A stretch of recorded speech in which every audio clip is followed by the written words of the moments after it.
What happens when we continue burning this candle at both ends until we reach physical and emotional exhaustion? Just like the candle itself, we risk burning ourselves out. Let us discuss the fable of a frog sitting in a pot on the stove.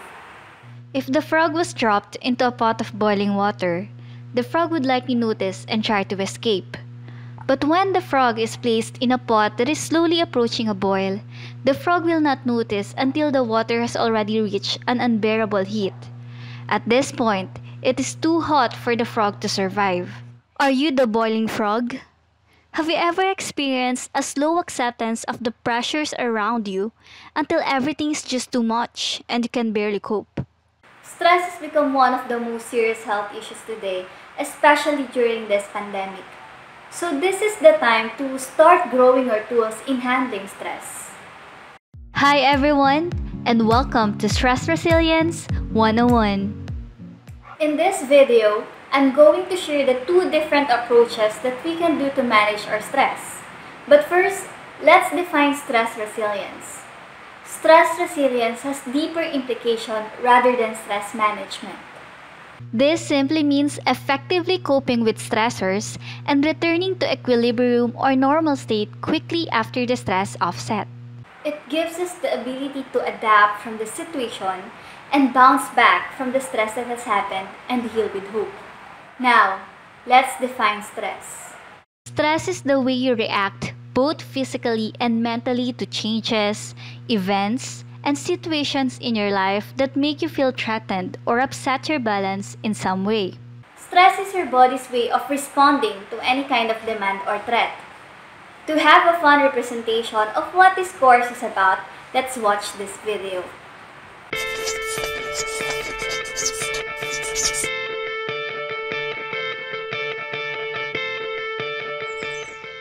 Watch this. One little piece of paper can have a remarkable effect. Stress is stressful. But if you understand a bit about what it is, you'll be better able to deal with it. First though, take a few deep breaths.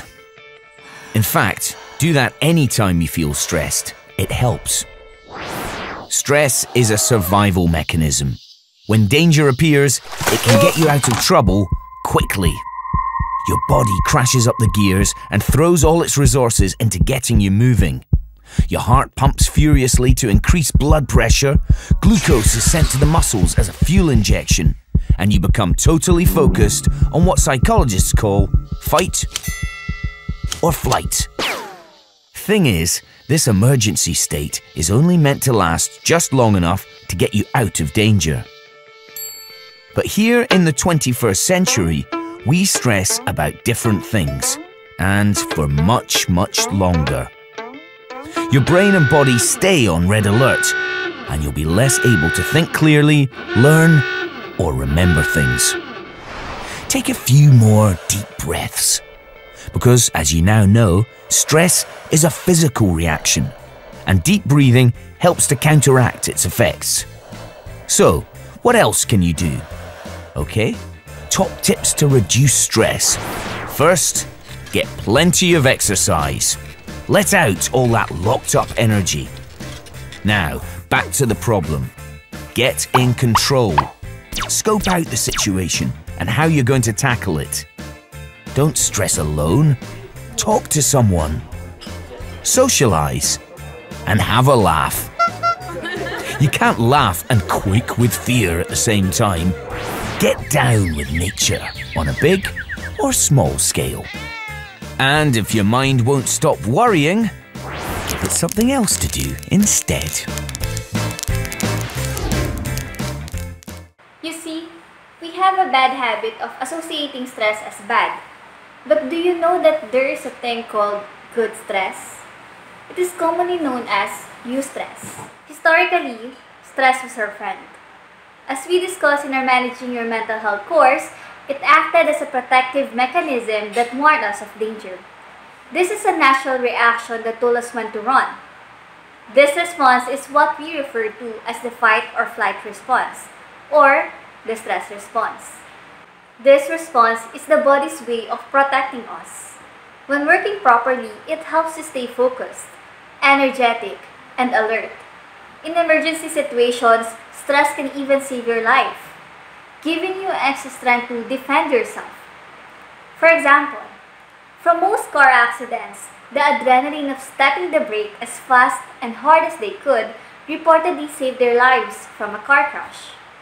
But beyond a certain point, stress stops being helpful and starts causing major damage to your health, mood, productivity, relationships, and even to your quality of life. This is the most familiar form of stress, which we call distress or the bad stress.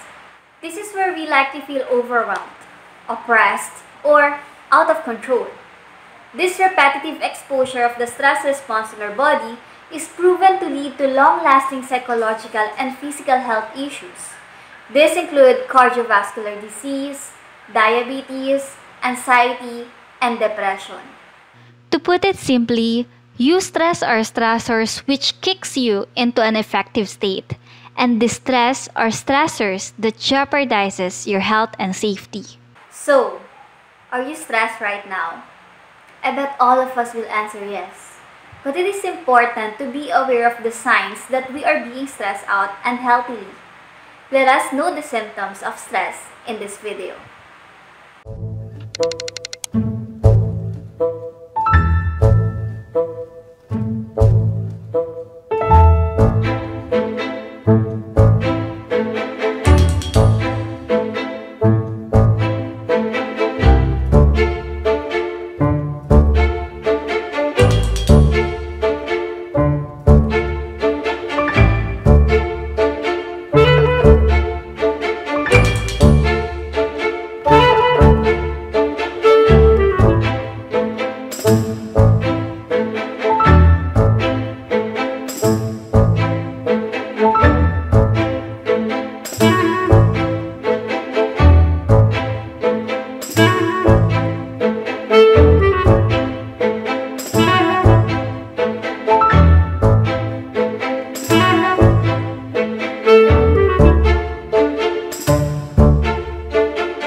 Although we all experience stress differently, some other symptoms include difficulty sleeping, weight gain or weight loss, stomach pain, irritability, panic attacks, headaches, difficulty concentrating, sweaty hands or feet, heartburn, excessive sleeping, social isolation, fatigue, nausea, feeling overwhelmed, and obsessive or compulsive behaviors.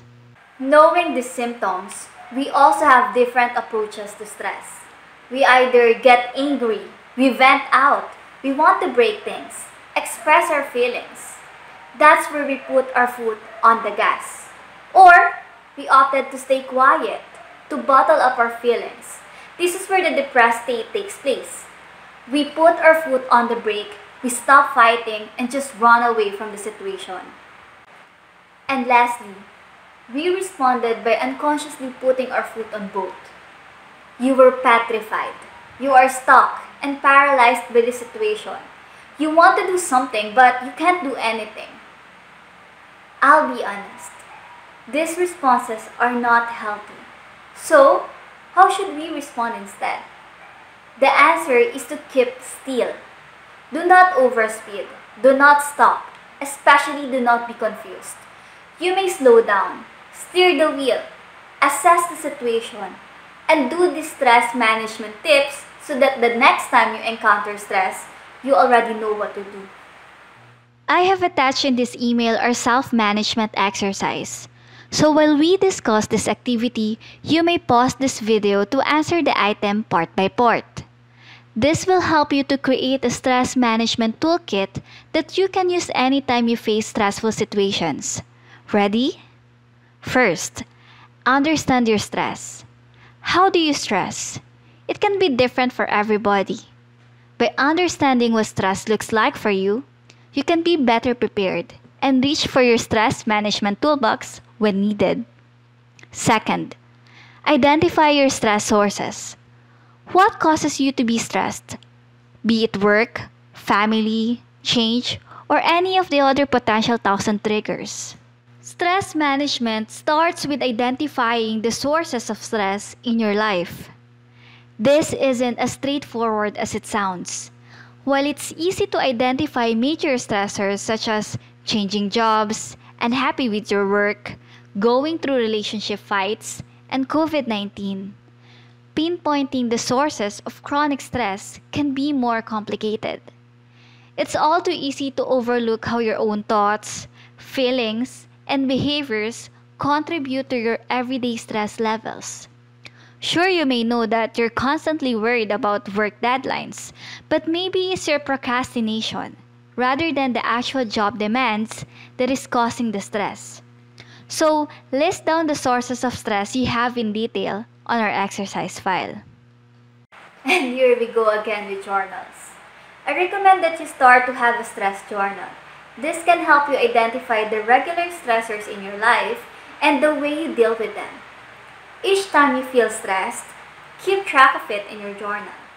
As you keep a daily log, you will begin to see patterns and common themes. Write down what is the cause of your stress. Think hard, but if you are uncertain, you can guess your stressor. How did you feel physically and emotionally?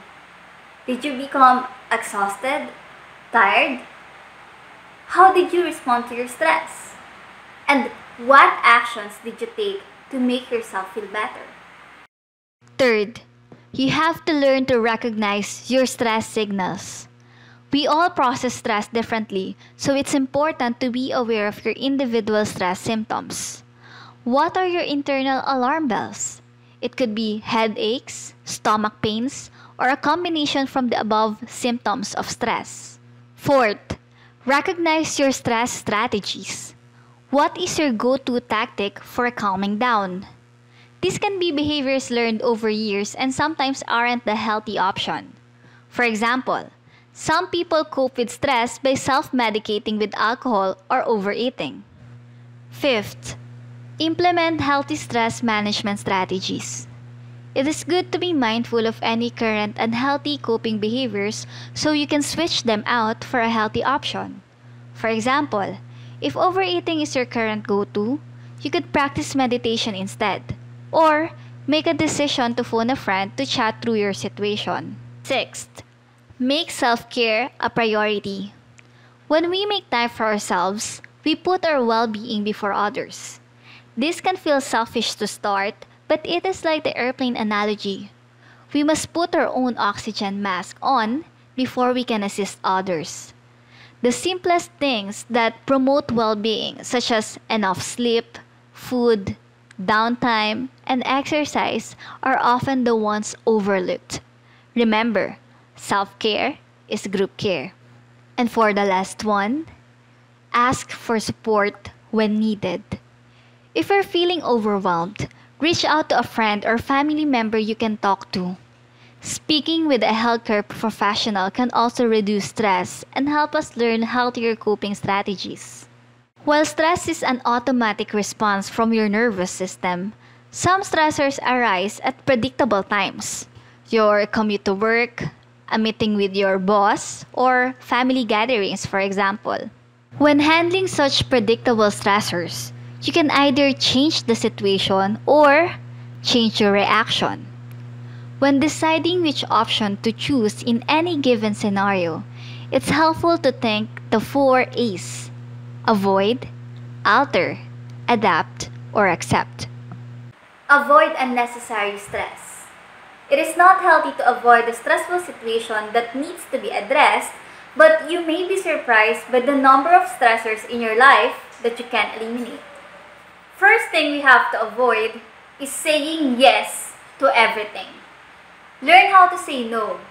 Know your limits and stick to them, whether in your personal or professional life.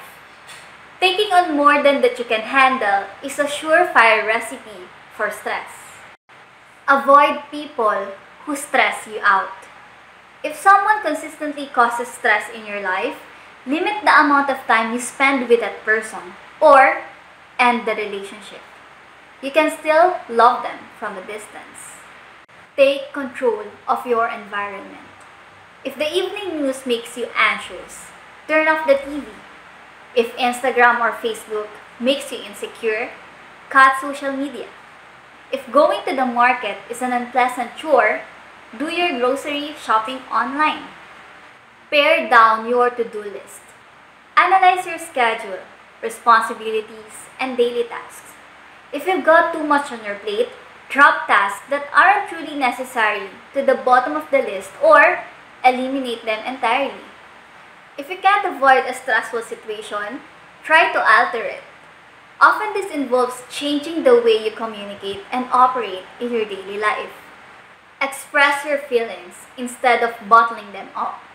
If something or someone is bothering you, be more assertive and communicate your concerns in an open and respectful way. If you don't voice your feelings, resentment will build and the stress will increase. Be willing to compromise. When you ask someone to change their behavior, be willing to do the same. If you both are willing to bend at least a little, you'll have a good chance of finding a happy middle ground. Create a balanced schedule. All work and no play is a recipe for burnout. Try to find a balance between work and family life, social activities and solitary pursuits, daily responsibilities and downtime. Now, this is important. If you can change the stressor, change yourself. You can adapt to stressful situations and regain your sense of control by changing your expectations and attitude. Reframe problems. Try to view stressful situations from a more positive perspective. Rather than fuming about a traffic jam, look at it as an opportunity to pause and regroup. Listen to your favorite radio station or enjoy some alone time. Look at the big picture. Take perspective of stressful situation. Ask yourself how important it will be in the long run. Will it matter in a month, a year? Is it really worth getting upset over? If the answer is no, focus your time and energy elsewhere. Adjust your standards. Perfectionism is a major source of avoidable stress. Stop setting yourself up for failure by demanding perfection. Set reasonable standards for yourself and others, and learn to be okay with good enough. Practice gratitude. When stress is getting you down, take a moment to reflect on all the things you appreciate in your life, including your own positive qualities and gifts. This simple strategy can help you keep things in perspective. Some sources of stress are unavoidable. You can prevent or change stressors such as death of a loved one, a serious illness, a national recession, or today's pandemic. In such cases, the best way to cope with stress is to accept the things as they are. Acceptance may be difficult, but in the long run, it's easier than railing against a situation you can change. Don't try to control the uncontrollable. Many things in life are beyond our control, particularly the behavior of other people. Rather than stressing out over them, focus on the things you can control, such as the way you choose to react to problems. Look for the upside.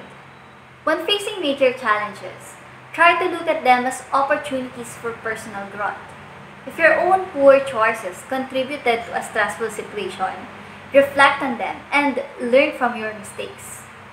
Learn to forgive. Accept the fact that we live in an imperfect world and that people make mistakes. Let go of anger and resentments. Free yourself from negative energy by forgiving and moving on. Share your feelings. Expressing what you're going through can be very cathartic, even if there's nothing you can do to alter the stressful situation. Talk to a trusted friend or make an appointment with a therapist. The best way to make these strategies even more powerful is through this prayer. This Serenity Prayer summarizes everything we discussed earlier. This equips us throughout our stress management journey. Serenity Prayer. God, grant me the serenity to accept the things I cannot change, courage to change the things I can, and wisdom to know the difference. Here are some stress relief activities we can do. First, be mindful. We don't have to perform our meditation. We all need to do is to be aware of our thoughts. In this activity, we will tap into our senses, an old meditative trick that you can use anytime and anywhere. By tuning into your senses, see, smell, touch, taste, and hear, this will automatically slow down the brain. Spend at least 1 minute on observing what can you see. You have to look close and far. What colors, shapes, and light do you see? Second, what can you hear? Hear as many sounds as you can and keep looking for new ones. Don't focus on any one for too long. What can you taste? This is less fun when you're not eating, but try to last the minute. What can you smell? Focus on the smells around you. What are they and how many can you find? Lastly, what can you feel? Send your attention to the parts of your body that have contact with something, like the earth, or a chair, or a table. Another stress management tool that you can do anywhere and anytime is self-massage. This below clip shows you how.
also look for some background sound.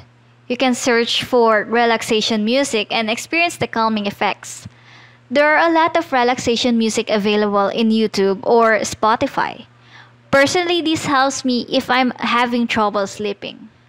Fourth, schedule time to distress. Set aside time each day to intentionally wind down.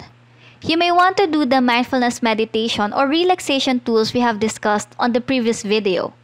It could be the body scan relaxation technique, which works by slowing down your thoughts and bringing your awareness back to your body. This is also a great example for beginners.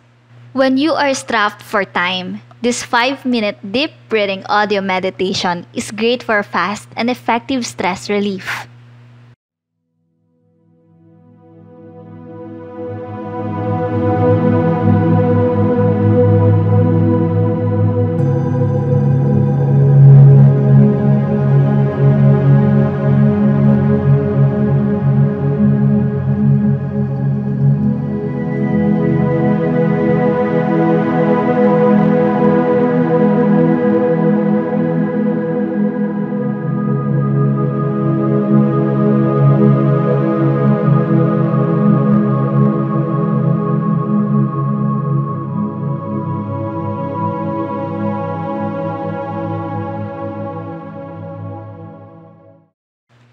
Sixth, get moving. Physical activity is a huge stress reliever. Exercise releases endorphins that make you feel good, and it can also serve as a valuable distraction from your daily worries. Seventh, make time for fun. Do something you enjoy every day and keep your sense of humor. The act of laughing helps your body fight stress in a number of ways. And lastly, be healthy. Maintain balance with a healthy lifestyle. Eating nutritious food, reducing caffeine and sugar, and getting enough of sleep. When we are under stress, we tend to smoke and drink much to have a temporary escape, but actually these just make things worse. Don't avoid or mask the issue at hand. Deal with the problems head on and with a clear mind. Adequate sleep fuels your mind as well as your body. Feeling tired will increase your stress because it may cause you to think irrationally. Here are the compilations from A to Z of the possible coping activities we can do under stressful situations. This is the A to Z of ideas and ways to help you cope. A is for activity. Be active, move, do more of the things you enjoy. B, breathe. Take deep breaths in and long, slow breaths out. Count to 10, then start again. C is for create. Find creative ways to express yourself. What other ways are there to be creative? D, distract yourself. If you are in crisis and need to stay safe, try to distract yourself by keeping busy. For example, watch TV, play a game, or read a book. When you feel calmer, you will be more able to tackle the distressing thoughts and feelings. E is for exercise. Get moving. Run around or do some sport, go to the park or playground and have some fun. F, friends and family. Friends and family are important. Spend time with the people that make you feel happy. G is for goal setting. Break tasks down into small steps. Focus on one at a time. H is for helpline. Call Childline. If you feel you can't speak to a parent or teacher, they will listen and offer you help. I is for ice. Cool down. Have an ice cream or a cold shower to lower your temperature to help keep your body and mind calm. J, joke. Find something to make you laugh. K, keep a scrapbook of the places you have been and things you have done. It will remind you of happy times and of your achievements, things to be proud of and feel good about. L, list 3 things you can hear, 3 things you can see, 3 things you can touch. This will help you to focus your mind on the present moment, the here and now. M is for music. Listen to your favourite music. N is for nurture. Look after yourself by making sure you eat and drink. O, organise. Do one thing at a time. Tick things off a list so you can see how much you are getting done. P is for pets. Spend time looking after and playing with an animal. They are great for cuddles. Q, quiet time. Keep things calm and peaceful around you. R, relax. It's important and okay to take a break. How do you like to chill out? S is for support networks. Who's around you that you can lean on for support? Friends, family, teachers, youth clubs, helplines? T, try something new. Try an activity or hobby you haven't done before. You might find something you enjoy and are good at. U, use your talent and strengths. Focus on what you do well and do more of it. This will build your confidence. V is for visualize. Picture your calm or happy place. Maybe you could draw it and put it somewhere to help you focus on other thoughts and images. W, write it down. Keep a diary or blog. Get it out of your mind and onto paper. X is for Xbox. It's okay to have downtime and have fun. Y, you can do it. Positive self-talk can help you believe in yourself. Well done, keep going. Z, sleep on it. Sometimes things feel better when we have a good night's sleep. If you want to find out more, get in touch with Hampshire CAMHS and visit hampshirecams.nhs.uk. From the beginning of this talk, we have been antagonizing stress. We always believe that stress is harmful for us. Well, this second approach introduces you to the total opposite perception of stress. That instead of making the stress our enemy, we make the stress our friend. This is from one of the most popular talks in TED where Miss Kelly McGonigal presented, and it's totally mind-blowing. She is a health psychologist who has a change of view about stress. According to her, how you think about stress matters. That when you change your mind or your perception about stress, you can change your body's response to stress. Study shows that people who have experienced a lot of stress in the previous year had a 43% increased risk of dying. But that was only true for those who also believe that stress is harmful for your health. People who experienced a lot of stress but did not view stress as harmful were no more likely to die. In fact, they had the lowest risk of dying of anyone in the study, including people who relatively have little stress. So we therefore conclude that the most people who died prematurely is not from stress, but from the belief that stress is bad for them. Normally, we interpret the physical changes like heart pounding, fast breathing, and oversweating to anxiety or signs that we are not coping very well with pressure. But what if we view them instead as signs that our body is energized, preparing us to meet this challenge? The pounding heart is preparing us for action. Breathing faster is actually good for blood circulation. And what is fascinating is that when you are under stress and you view it harmful, the blood vessel constricts. That is why stress is usually associated with cardiovascular disease. But when you view stress as helpful, the blood vessel will stay relaxed. The heart will still pounding, but this is much healthier. It is similar to what we experience in moments of joy and courage. So the next time your heart is pounding from stress, remember this talk and tell yourself, this is my body helping me to rise this challenge. And when you view stress that way, your body believes you and your stress response becomes healthier. How you think and how you act can transform your experience of stress. Listen to this. When you choose to view your stress response as helpful, you create the biology of courage. And when you choose to connect with others under stress, you can create resilience. When you view stress this way, you are making a statement that you can trust yourself to handle life's challenges. And you are also remembering that you don't have to face them alone.